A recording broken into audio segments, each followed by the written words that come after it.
मतलब मैया की परिक्रमा करने की बहुत टाइम से इच्छा थी और इस बार ऐसा हुआ कि योग बन गया और जैसे ही मेरा काम वाम ख़त्म हुआ मैं मैया के चरणों में मुझे जाना था, मैं निकल पड़ा। मैं ऐसे ओरिजिनली वापी गुजरात से हूँ, लेकिन बहुत साल से मैं अभी इंग्लैंड में सेटल हो गया हूँ मेरे परिवार के साथ। जी।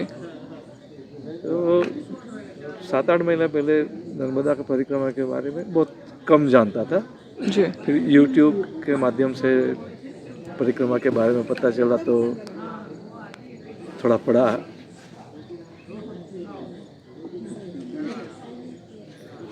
और मैया की कृपा से जी हम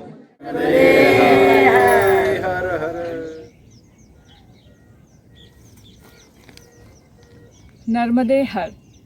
दोस्तों, सुबह के 7 बजे हैं और इस वक्त मैं खड़ी हूँ पतित पावनी माँ नर्मदा के किनारे पर। सोचा कि आज आपको नर्मदा किनारे बसे एक छोटे से गांव की सैर करवाती हूँ। एक ऐसा गांव जो अपनी सेवा भावना के लिए जाना जाता है। यहाँ बच्चे, बुजुर्ग, महिलाएं सभी मिलकर माँ नर्मदा की परिक्रमा कर रहे परिक्रमावासियों की सेवा करते हैं। तो चलिए मेरे साथ इस गांव की यात्रा पर।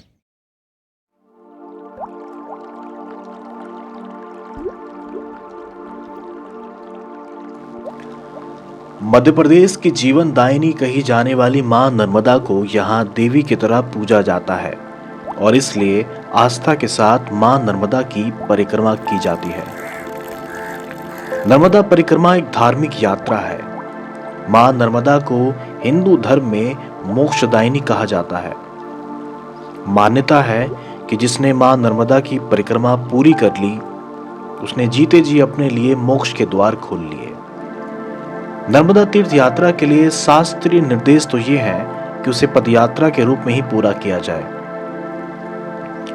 लेकिन कुछ लोग इसे कम समय में निजी वाहनों से भी तय करते हैं। मां नर्मदा की पैदल परिक्रमा की जाए तो ये 3 साल 3 महीने और 13 दिन में पूरी होती है। परिक्रमावासी लगभग 1312 किलोमीटर के दोनों तटों पर निरंतर पैदल चलते हुए परिक्रमा करते हैं। नर्मदा परिक्रमा की ये परंपरा कई सालों से चली आ रही है। यात्रा के मार्ग और पड़ाव निश्चित होते हैं। इस यात्रा के दौरान परिक्रमा करने वाले यात्री मां नर्मदा के किनारे बसे गांव, शहर और नगर से होकर गुजरते हैं। आज हम आपको नर्मदा परिक्रमा में आने वाले ऐसे ही एक छोटे से गांव की यात्रा करवाते हैं, जहां गांव वाले परिक्रमा कर रहे साधु संतों और यात्रियों की सेवा करते हैं। खरगोन जिले का कठोरा गांव, जो अपनी सेवा भावना के लिए जाना जाता है। यहाँ बच्चों से लेकर बुजुर्ग तक सभी मिलकर परिक्रमा वासियों की सेवा करते हैं। यहाँ नर्मदा किनारे संत नानक दास महाराज के नाम से एक आश्रम बना है, जहाँ परिक्रमा वासियों के ठहरने, खाने पीने और दवाई तक का इंतजाम किया जाता है। ये गांव नर्मदा तट पर होने से यहाँ पर परिक्रमावासियों का आना जाना रहता है। गांव के लोग मिल करके परिक्रमावासियों की सेवा करते हैं, उनके खाने पीने, दवाई आदि का इंतजाम करते हैं। इसके अलावा यहाँ एक राम मंदिर है, जहाँ पर प्रतिदिन सीताराम का कीर्तन होता है।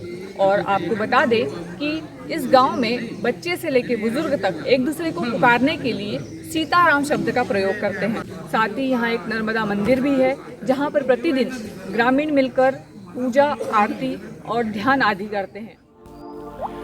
जैसा कि हमने बताया कि मां नर्मदा को मोक्षदायिनी कहा जाता है, इसलिए इसकी प्रदक्षिणा की जाती है।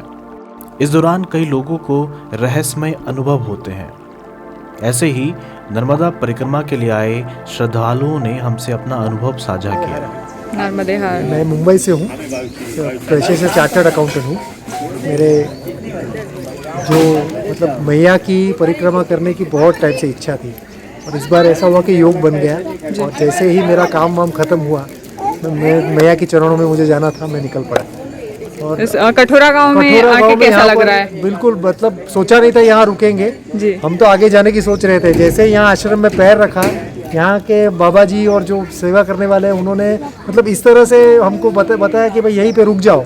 और बस हमारा भी मतलब यहाँ पे देख के मन में ऐसी इच्छा हो गई कि यहीं रुकना है। और मैं आपको मेरा एक खुद का अनुभव बताता हूँ। मैं रास्ते से आ रहा था तो मेरा मतलब मैया देखो कितना सोचती है अपने लिए, मतलब मेरी ऐसी इच्छा थी कि रास्ते में ये सब इसके क्या बोलते हैं इसको, शुगर केन के मैं खेत देख रहा था। मुझे शुगर केन खाना बहुत पसंद है जी। तो मैं सोच रहा था कहीं से शुगर केन मिल जाए, बहुत मज़ा है।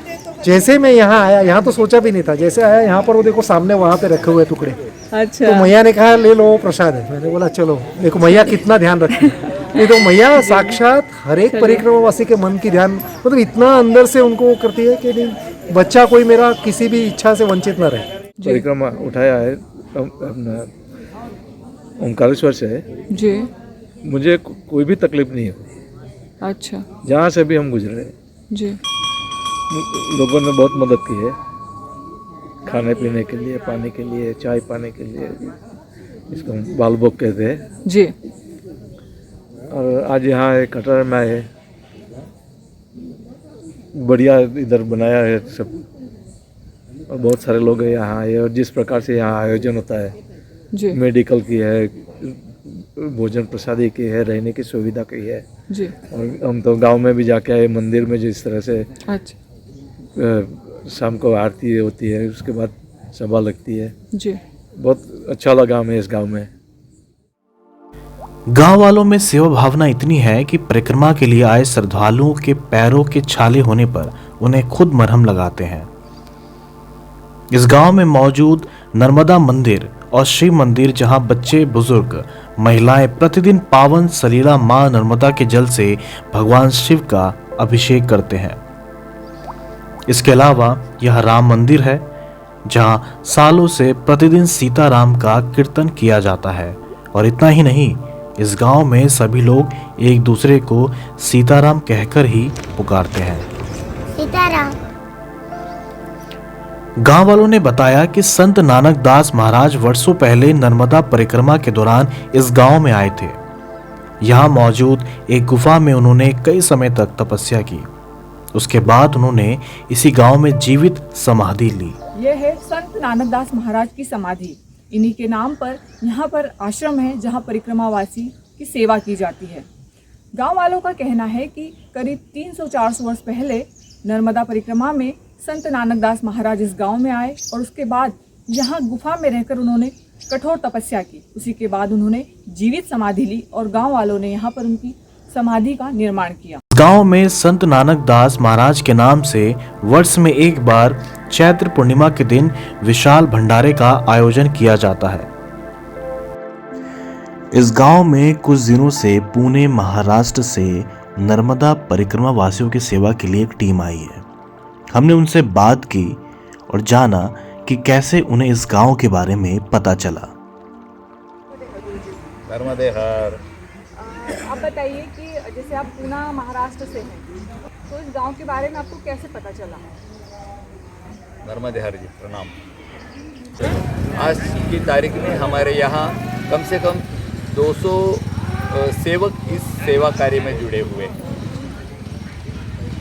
और इस कार्य में हम एक सिद्धांत रखे चलते हैं कि हमारे जो गुरु हैं, हमारे जो प्रेरणा स्थान है प्रतिभा चितले और सुधीर चितले, इनके हम माध्यम से चलते हैं, इनकी प्रेरणा लेके चलते हैं। तो उन्होंने जो कहा है कि किसी के पास कुछ मांगना नहीं है, तो बिल्कुल उसी हिसाब से हम ना किसी के पास मांगते हैं, लेकिन हमारा कार्य तो बढ़ते चलता जा रहा है। जिन लोगों को खुद स्वयं सेवा में सम्मिलित होने का मौका नहीं मिलता है, तो वो अर्थ सहाय्य कर सकते हैं। ऐसा भी कुछ वक्त हो सकता है कि हमारे पास कोई सेवा में सीधा सेवा में सम्मिलित होने की इच्छा रखता है, लेकिन वो आर्थिक सक्षम नहीं होता है। तो उसको हम हमारे संगठन में जो जुड़ा हुआ जो पैसा होता है, उसमें से आवक जावक की पैसा यानी टिकट का पैसा हम देते हैं, और वो उसी सिलसिले से वो हमारे साथ जुड़ा होता है। हमें यहाँ संगठन का नाम हमारे संगठन का नाम है नर्मदा प्रेमी पुणे महाराष्ट्र। जैसे कोई कहीं आपको बुलाना चाहे किसी जगह, या आप खुद चयन करते हैं जगह?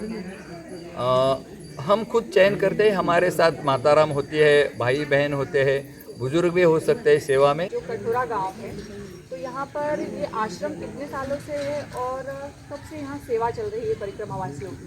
देखिए, वैसे तो एक हमारा गांव छोटा गांव है। इस गांव में नर्मदा जो है वर्षों से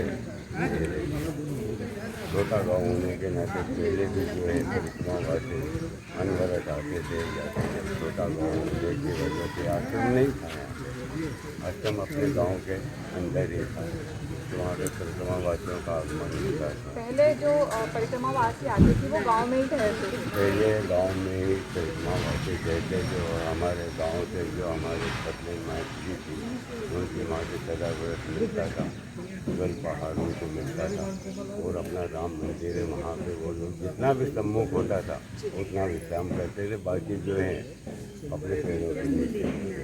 कोटरा ग्राम के हमारे ये जो सहायक है, ये यहाँ के युवा है, यहाँ के वृद्ध है, यहाँ के छोटे लड़के, वो भी अपना भाव लेके यहाँ सेवा में